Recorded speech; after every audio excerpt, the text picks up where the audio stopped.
Hi, everybody. My name is Tara. I'm a compulsive eater. I weigh and measure 3 meals a day off the gray sheet. I commit them to my sponsor. I don't eat in between meals no matter what. And abstinence gives me a kick-ass life today.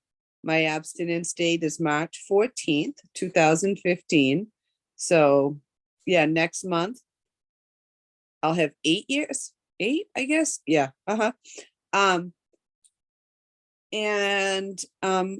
They say a picture tells 1,000 words, and I have a couple that I was able to pull up on my phone. And yeah, that's not going to work. Let's see if I can do anything with the glare. No. Okay, never mind. I was big. When I came back to this program in 2008, the last time I had seen a number on the scale was 220 pounds. And that was at the doctor's office. But that was the last time I had seen it. So I have no idea what it was. And today I hover between 150 and 156, goes up and down, plus or minus. And I'll kind of talk more about that later, but just to give you my story.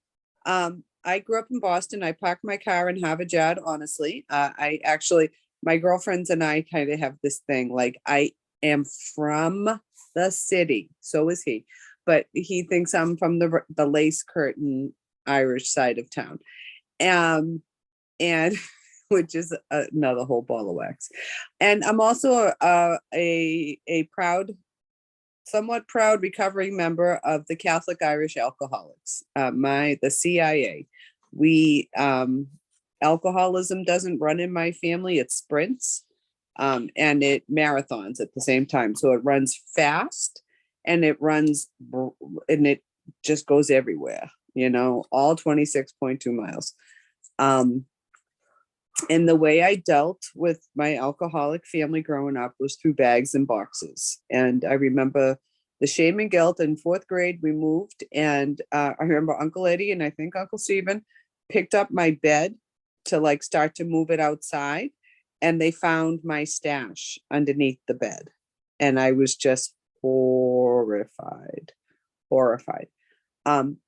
I grew up feeling like a square peg trying to fit in a round hole, whether I was in my family of origin, at school with friends. I was just always just a little bit different. I didn't quite fit in anywhere. And so I ate, and I ate because the family, there was chaos. There was somewhat chaos. I grew up in a weird situation. My dad was disabled when I was 10 months old, through a really horrific, here comes the dog, train accident on the MBTA, which is the rail service in Boston, the commuter mass transit. And he didn't go back to work till I was 11 or 13 years old. So I thought Mr. Brady went to work because he liked it. I didn't understand it. We lived in a decent part of town. We had a 2-family house. I went to Catholic school. We even had a summer house, which was really kind of that's a whole other thing that I don't quite get how that happened, but it did. And it was chaos, controlled chaos. And I was tall. For much of my childhood, I was tall. I was the one that they put in the middle when they were taking the class pictures, and then everyone else was staged around me. And that height ran in my mother's side of the family. And I guess my aunt had said to her, hey, they can do something about that. And there was a cousin who also was alcoholic, who had inherited that height, and she walked around like Cousin It, hunched over, her hair in her face, just trying to hide. And they didn't want that for me. So my mother took me to Mass General, and they took an x-ray of my hands and measured the growth plates in between my fingers. And they predicted I was going to be between 5'10" and 6'2". I am 5'5.5", and that's because they put me on hormones in 4th and 5th grade. and brought my cycles early, because when a female starts their cycles, they stop growing within 18 months. And, you know, and up to that point, I could eat whatever I wanted. I just kept getting taller. Like back before there was such a thing as capris, there were high waters, because whenever I would grow out of my pants, they'd be called a high water. And That's 5.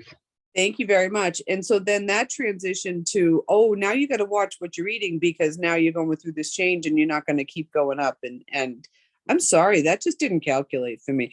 Kind of like, you know, if there's checks left in the checkbook, why can't I still write them? You know, like that's how I function. You know, it really is. Those are my tapes. You know, I kind of want to skip ahead. I started drinking at 13. So then I drank an 8. Never did I give up one for the other, just to be clear. They always went hand in hand. I was not the skinny alcoholic that got themselves to AA. When I did get to AA in 1991, I definitely I was bloated. I was uncomfortable. I was all these things. And then I found out that if I felt like I wanted to drink, I should have sugar. And I was like, oh my God, there are all these guys, because I'm in AA meetings with like lots of guys. There's all these guys, and I can eat chocolate, sugar. Whoa! Like I thought I had hit the payload. And that kind of wasn't the case. I got introduced to the idea of, and by the way, I was on my first diet in 5th grade. I was at the women's doctor's diet for women. There's a protein in GreySheet that I will only eat if it's the difference between me being abstinent and not, because that's what I had for breakfast every day, with a sweet and low and cinnamon. Ugh. Anyway, and I want to skip ahead. I got introduced to the idea of recovery through a woman in AA, and the recovery with the food. I was her master's degree group project, you know, and they put me on a food plan and an exercise plan, and I was doing this and I was doing that, and sugar wasn't on the list.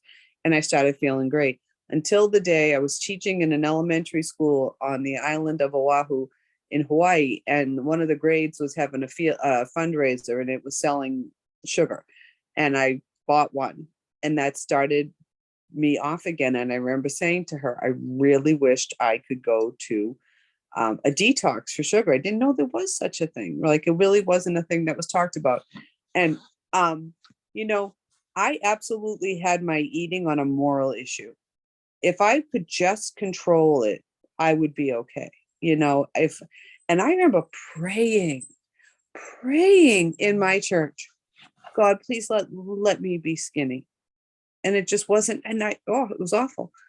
So now skip ahead, and I meet this kind of cute guy, and he was everything I always thought I never wanted. He was 12 years older than me, divorced, had 2 kids, looked just like my father, was even left-handed like my father. Sounds a lot like me. That does, isn't that funny? And we start dating, and as we're dating, we would go on AA dates, which would be like you'd go to a meeting and then go to one of our houses afterwards, and it would be with a pint or something, you know, a frozen pint, by the way, not the one you drank, and or a quart, and it would be 2 spoons, and we would be like Lady and the Tramp. And I don't have that picture. Oh, where's that picture? I got to find it. I'm going to put it on. If you're on the No Matter What group, I'll find this picture and show it to you tomorrow. Because I had this made for us. It was Lady and the Tramp, but instead of the plate of Italian stuff in the middle, it was a quart of frozen stuff for the 2 of us. And I had that made for him for Valentine's Day a few years ago. It was hilarious. Anyway, and when I got sober, they told me to make a list of anything I wanted in my life. And I wanted a full-time teaching job, a boyfriend, and a new car. Like, aim high. I was 21, 22. And now here I skip ahead. I've met this guy. We're living together. I have the full-time teaching job. The new car is parked outside, and I want to slit my wrist, and I didn't know why. And in our AA community, we went out one night and there was a girl started talking about 90-day OA. And she introduced me to that idea. I went to that meeting a few days later and I got struck abstinent. And we were living together at the time. And everything was just amazing. You know, Joe came into OA soon after. We got married. I bought a size 6 wedding gown. I got it altered. It still fit the year later, all that stuff. And then a year after we were married, we got pregnant. And I had this fear, and I think I might lose it now, just to be clear, that if I ever had kids, I would screw them up in me. I had a spiritual teacher tell me that once, that really I wasn't meant to be a parent. I was meant to be like, you know, the career woman type thing. And I shouldn't do this. And that once I was pregnant, thank you so much. I have 1 minute left. Is that, no, I have another 5 and thank you. And that messed with my head after I got pregnant. I broke my abstinence at a women's AA conference. Like, go figure that one. I don't know. You know, I was supposed to be with all these recovery women. It wasn't their fault. It was all me. Binged on fruit. Folks, don't do that. Like, oh my God, was I so sick. And got through the rest of my pregnancy of only put on 28 pounds with her. But then I was a parent. And then I started getting really scared. And I started struggling with I had some nasty postpartum. You know, my heart goes out to that woman in Massachusetts that's been all over the news. I did picture myself going off the Tobin Bridge in my car. I got help. I stopped breastfeeding. I went on some medication. I got a counselor, but I was really scared for a while. And then we tried to have another one. And so now I'm doing the OA thing. And no, Ashlyn turned a year and I couldn't stop eating. And when I got introduced to OA, Joe knew a woman from Charlestown. Her name was Susie H. And she had been a longtime GreySheeter. And he introduced me to her. And oh my gosh, she made a huge difference. And we went to GreySheet meetings together. Sometimes we got together. Sometimes we talked food. She never pushed GreySheet on me. She just said, this is what I do. And I was doing the OA thing. And I would hear people in the 90-day rooms talk about GreySheet. Oh my God. And I won't say the things they said about them. And Ashlyn was, I don't know what she just took. The dog just took something. She's going to go chew something in the other room. Bye-bye. Ashlyn turned a year and we had come up to visit Maine. We weren't living in Maine at the time. And I ate my brains out that weekend. And I went home and called Susie and said, Susie, I need help. And she got me to, I think it was the Harvard Street Divinity, the Divinity School meetings, and Garden Street, and I went to Watertown meetings. I was in a job where I could go to noontime meetings, which was just crazy. And I'm a little crazy. And I started, I had been running and I knew Susie was a runner too. And I ended up training for the Disney Marathon when I was like, I don't know, 90 day as an abstinent. Not a good idea, just saying. And the day we were leaving for the marathon, I forgot my lunch at work. And I had a job where I could like leave and go to the grocery store. And there was one down the street. And here's to tell you, like, you can make phone calls and make an abstinent lunch and get it. And I did not do that. Instead, I decided to eat my way through the parks before the marathon. And they tell you, if nothing else, don't change what you eat before that type of event, because you're going to screw with your stomach. And that was a pivotal moment for me, but I wouldn't know that at the time. Started eating my way from, that was in 2003. So from 2003 to 2008, I went from 130 pounds to over 220. Lost 2 more babies, had another baby, moved to Maine, almost lost a house, just insanity. Like I can't even tell you the insanity of those 5 years. And remember thinking to myself, there's no way I'm going to be able to go back to weighing and measuring, because once you've left weighing and measuring, you think you can't go back. And the GreyNet is a Yahoo group. Thank you. And I had subscribed and unsubscribed, and this woman, who I cannot believe I asked her to be my sponsor, put on the GreyNet one day that she was available to sponsor at this time Eastern Standard. And I called her, and I couldn't believe I called her. Like, I had no intention. Actually, that day was a 7-year-old's birthday party. I had like 20 kids with Italian things and frozen things coming to my house that night. And I got abstinent. And the reason I brought up that piece was that was in 2008. And in 2015, I had a problem with the scale in a restaurant.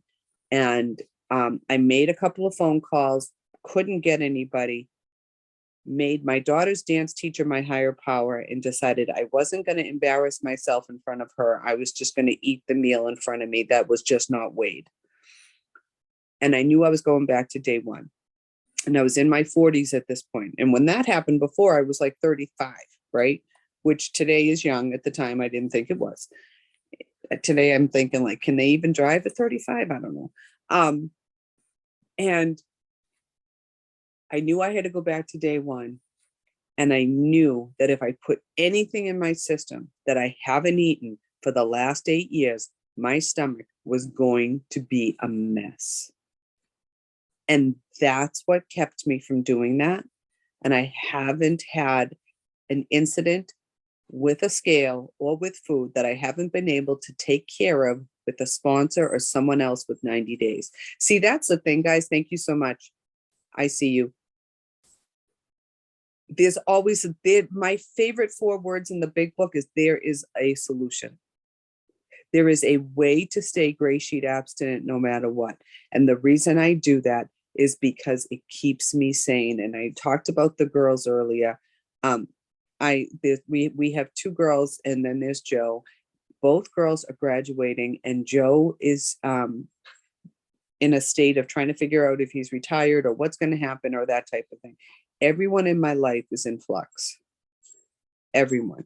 And if I don't weigh and measure and work a program, we're all fucked. Okay? Like, because not that I'm the glue, but I ain't going to help. I'm going to cause so much chaos. And that's my goal today, is not cause chaos. Our daughter called earlier with all the senior stuff, trying to figure out what she's going to do with the rest of her life come May 5th. And she's a mess. And, what she's holding on to is that I asked her about what she was eating, and that she should eat whole food, like real food and not junk, to try to help her. And that's what she's holding on to. It just really bothers me when you bring up the food. So that's the 3rd rail. I will never talk about the food again. Sister just screwed herself, because I'm going to talk to her about her goddamn vapes now. I'll be on her for the vapes. I ain't going to talk about food no more. I don't eat no matter what. I love this program. I love this meeting. I'm going to make one more pitch, and then I'm going to stop talking. And if you don't have a home group, get one, because this home group has made a huge difference in our lives. Because there is one place I want to be Monday nights at 7:30, and it's seeing all of my little Brady Bunch here, or the Hollywood Squares, or whatever you want to say. I don't eat no matter what, and thank you all for letting me share today.